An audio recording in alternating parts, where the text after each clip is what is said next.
सभी बच्चों को मेरा नमस्कार। मैं भुवनेश कुमार स्वामी 7वीं क्लास की ऑनलाइन क्लास में आपका फिर से स्वागत करता हूं।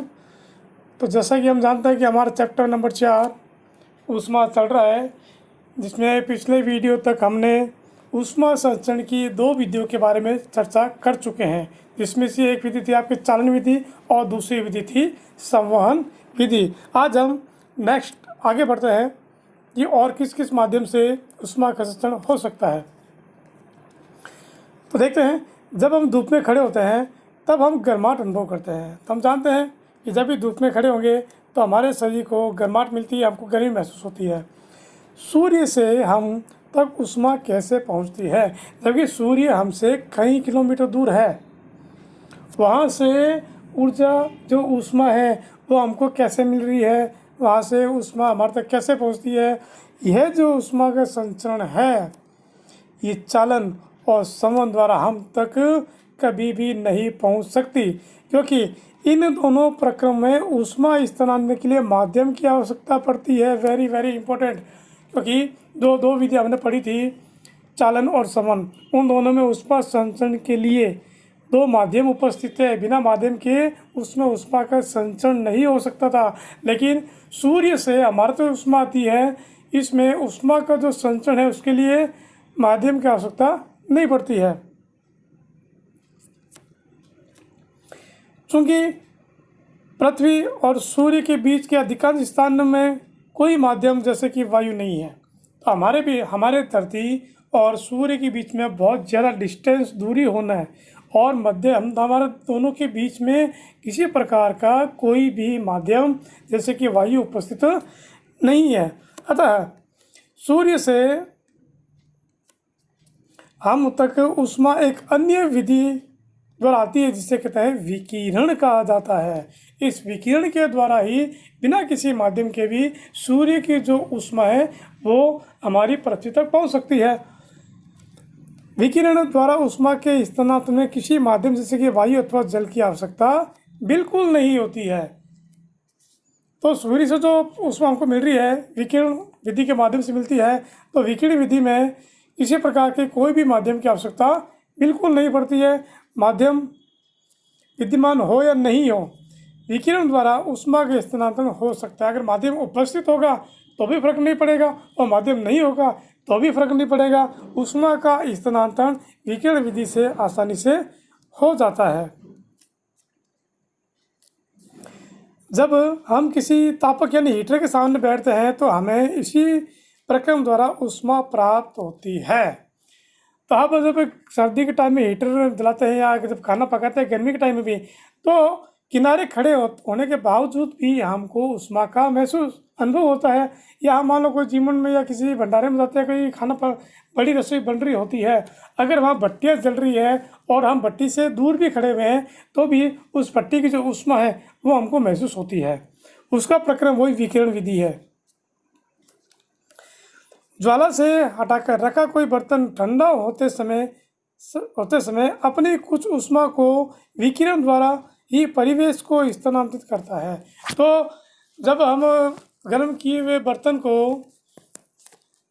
गैस स्टोव से उतार के नीचे रखते हैं, ठंडा होने के लिए रखते हैं, तो उसमें से कुछ ऊष्मा का जो भाग है वो विकिरण के द्वारा ही वातावरण के अंदर स्थानांतरित किया जाता है। हमारा शरीर विकिरण द्वारा ही परिवेश को ऊष्मा देता है, इससे ऊष्मा ग्रहण करता है। तो हमारे शरीर भी विकिरण द्वारा ही परिवेश को ऊष्मा देता है। शरीर की गर्मी इस प्रकार से निकलती है। सभी गर्म पिंड विकिरणों के रूप में ऊष्मा विकिरित करते हैं। जब ये ऊष्मा विकिरण किसी अन्य वस्तु से टकराते हैं तो उनका कुछ भाग परावर्तित हो जाता है और कुछ भाग अवशोषित हो जाता है। तो जितने भी गर्म पिंड है वो विकिरणों के रूप में ही अपनी ऊष्मा को निकालते हैं, विकिरित करते हैं, और जब ये ऊष्मा विकिरण किसी अन्य वस्तु से टकराती है तो उसमें कुछ भाग परावर्तित का मतलब उस वस्तु किसी अन्य वस्तु से टकराकर वापस लौट जाना, और कुछ भाग अवशोषित हो जाता है और कुछ भाग परागत हो जाता है। ऊष्मा के अवशोषित भाग के कारण वस्तु का ताप बढ़ जाता है। जो भाग ऊष्मा का वस्तु अवशोषित करती है उसी भाग से ही ऊष्मा का तापमान बढ़ जाता है। तो धूप में जाते समय आपको छाते का उपयोग करने के लिए परामर्श क्यों दिया जाता है कि गर्मी के टाइम में जब हम बाहर जाते हैं तो हमको ये सलाह दी जाती है कि जब धूप हो तो छाते का यूज करें।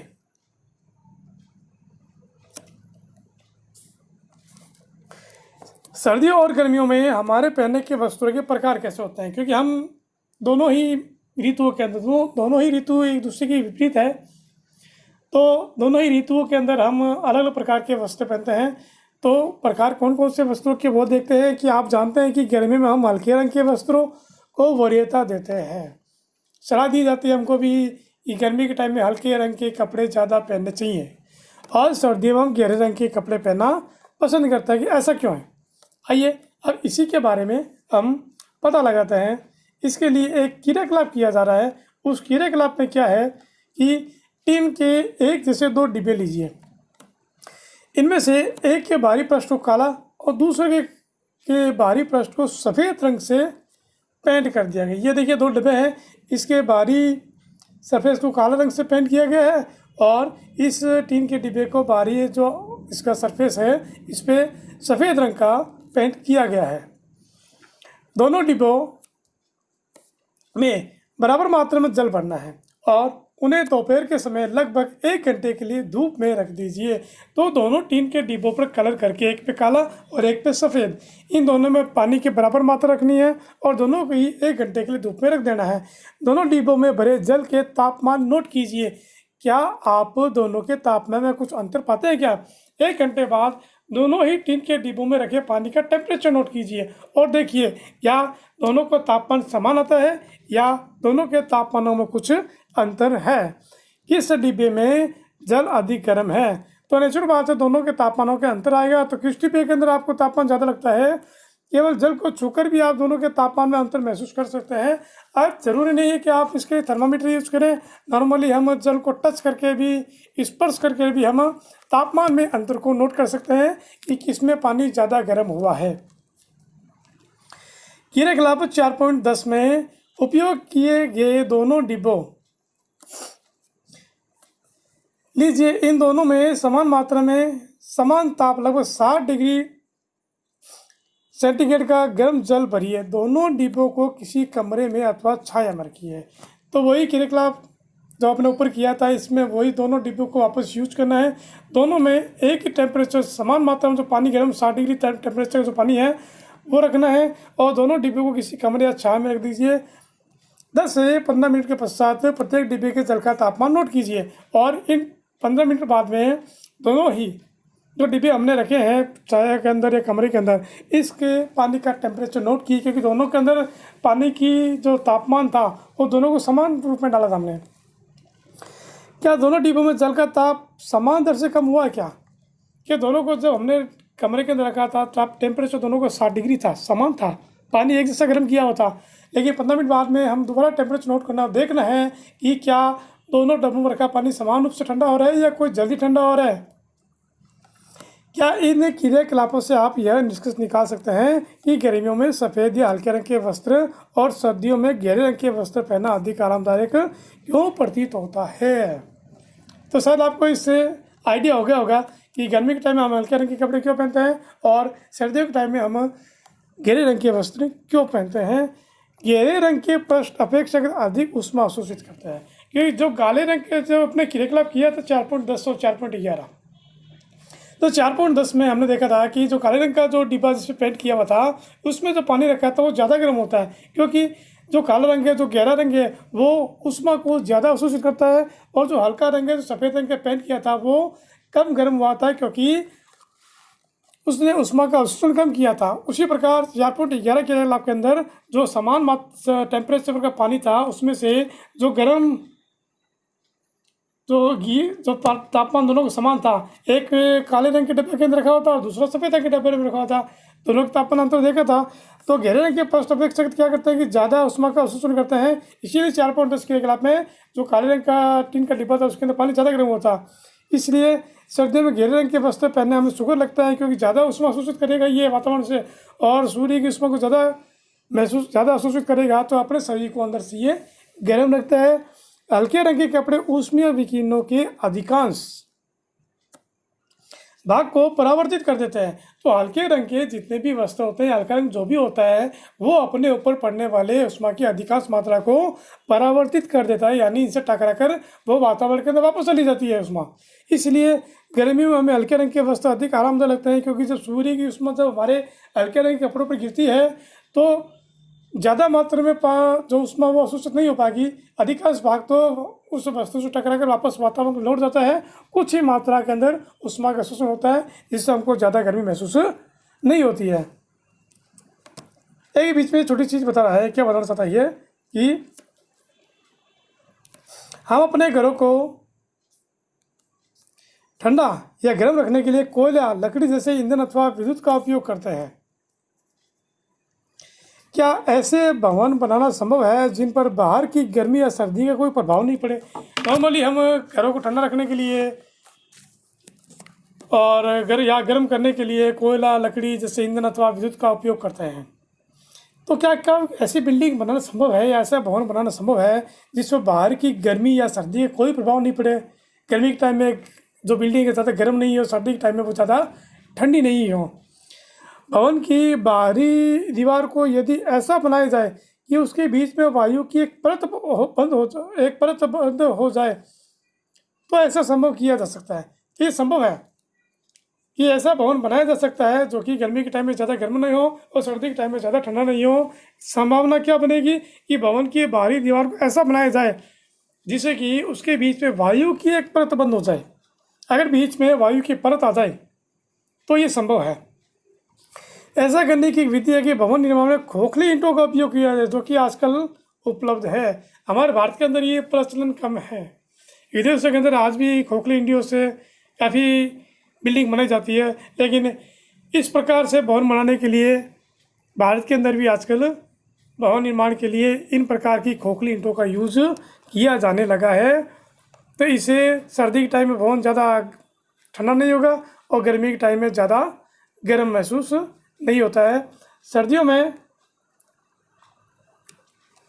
ऊनी वस्त्र हमें उष्ण बनाए रखते हैं। जो ऊनी कपड़े हम सर्दी के पहनते हैं उनको ज़्यादा गर्म रखते हैं। इसका रीज़न क्या है वो देखिए। सर्दियों में हम ऊनी वस्त्र पहनते हैं, ऊन उष्मारोधी होती है। इसके अतिरिक्त ऊन के रेशों के बीच में वायु रहती है, क्योंकि हम जानते हैं कि ऊन के जो रेशे होते हैं उनके बीच में बड़े बड़े छिद्र रह जाते हैं और इन वायु के अंदर, इन छिद्रों के अंदर वायु भरी होती है। ये वायु हमारे शरीर की ऊष्मा को ठंडे परिवेश की ओर विकिरित होने से रोकती है। तो ये जो इन रेशों के बीच में जो वायु उपस्थित है छिद्रों के अंदर, ये हमारे शरीर की जो गर्मी है उस गर्मी को बाहर के जाने से रोकती है। अतः हमें गर्मी का यानी उष्णता का अनुभव होता है। मान लीजिए सर्दियों में आपको एक मोटे कंबल अथवा एक के ऊपर एक जुड़े दो पतले कंबलों में से किसी एक का चुनाव करके उपयोग करने की छूट देते हैं, तो आप इनमें से किसे चुनेंगे और क्यों? यह कह रहा है कि सर्दी में अगर आपको एक ही मोटी कंबल दी जाए या दो पतले कंबलों को एक साथ जोड़कर दी जाए, एक जो कि एक के ऊपर एक रखी हुई हो, तो आप किसको पहले चूज करेंगे? नॉर्मली लोग यही कहेंगे मोटी एक कंबल लेंगे तो हमको सर्दी कम लगेगी। ये उल्टा है। इस एक मोटी कंबल की तुलना में अगर दो पतली कंबल जो कि एक के ऊपर एक एक के ऊपर एक हो, वो अगर जुड़ी इस प्रकार से जुड़ी हुई हो, ये कंबल अगर यूज करें हम, तो उस मोटी एक कंबल की तुलना में इन्हें दो पतली कंबल से हमको ज़्यादा गर्मी महसूस होगी। कारण क्या है इसका? कि दो कंबलों के बीच में वायु की एक परत विद्यमान है। जो हमने अभी ऊपर देखा था कि भवन निर्माण के लिए ऐसी कंडीशन बन सकती है, वो कंडीशन वही थी कि बीच में वायु की परत आ जाए। तो अगर आप दो कंबल ले रहे हो पतली, तो दोनों कंबलों के बीच में एक वायु की परत आ जाती है। तो ये जो वायु की परत है, ये शरीर की जो ऊष्मा है इसको बाहर जाने से रोकती है। तो बाहर जाने से रोकेगी तो हमारा जो शरीर है वो ज़्यादा गर्म महसूस होता है। तो इसलिए आप चाहे सर्दी के टाइम में एक कंबल और एक चादर भी अगर आप ओढ़ लें तो वो एक मोटी रजाई की तुलना में भी ज़्यादा गर्मी आपको दे देगी। उसके सामने वो मोटी कंबल भी या जो मोटी रजाई है वो भी इसके सामने फैल है, क्योंकि एक कंबल और वो जो आपने चादर ओढ़ी है इसके बीच में वायु की एक परत आ जाती है, जिससे आपको गर्मी ज़्यादा महसूस होगी और आपको ठंड कम लगेगी। तो इस प्रकार से आप सर्दी के टाइम में दो चीज़ों को ओढ़ने के लिए यूज करें, चाहे एक कंबल एक चादर हो चाहे दो कंबल हो, तो इससे आपको गर्मी ज़्यादा महसूस होगी और ठंड कम लगेगी। इस प्रकार से आपका जो ये चैप्टर है, चैप्टर नंबर 4, उसमें वो यहाँ समाप्त होता है। इस पार्ट के अंदर हमने बहुत सारी चीज़ों के बारे में चर्चा की है। हमने इस पार्ट के अंदर तापमान के बारे में अध्ययन किया था, थर्मामीटर, डॉक्टरी थर्मामीटर, परीक्षण थर्मामीटर के बारे में हमने अध्ययन किया था। इस पार्ट के अंदर हमने ऊष्मा संचरण की 3 विधियों के बारे में पढ़ा है। ये चालन विधि है, संवहन विधि है, विकिरण विधि, इसके बारे में हमने चर्चा की है। और सर्दी के टाइम में हमें कैसे कपड़े पहनने चाहिए, गर्मी के टाइम में हमें कैसे कपड़े पहनने चाहिए और क्यों पहनने चाहिए, इसके बारे में भी हमने इस पार्ट के अंदर समझा है। और लास्ट में हमने ये भी देखा है कि किस प्रकार से 2 पतले कंबल हमको एक मोटी कंबल की तुलना में ज़्यादा गर्मी महसूस करवा सकती है। तो इस प्रकार से आपका इस चैप्टर कंप्लीट होता है। इस चैप्टर को आप अच्छी तरह दोबारा से रिपीट करें। बार बार मैं आपको कह रहा हूँ कि रिवीजन करना बहुत ज़रूरी है, वरना पढ़ाया हुआ आपको कुछ दिनों में कुछ भी याद नहीं रहेगा। तो इसको किताब से ज़रूर पढ़ें, इसी क्वेश्चन आंसर करें, अच्छी तरह समझें और बार बार रिपीट ज़रूर करें। तो नेक्स्ट वीडियो के अंदर हम नेक्स्ट जो चैप्टर नंबर 5 है उसके बारे में हम चर्चा करेंगे। ये पार्ट आपका यही समाप्त होता है। धन्यवाद।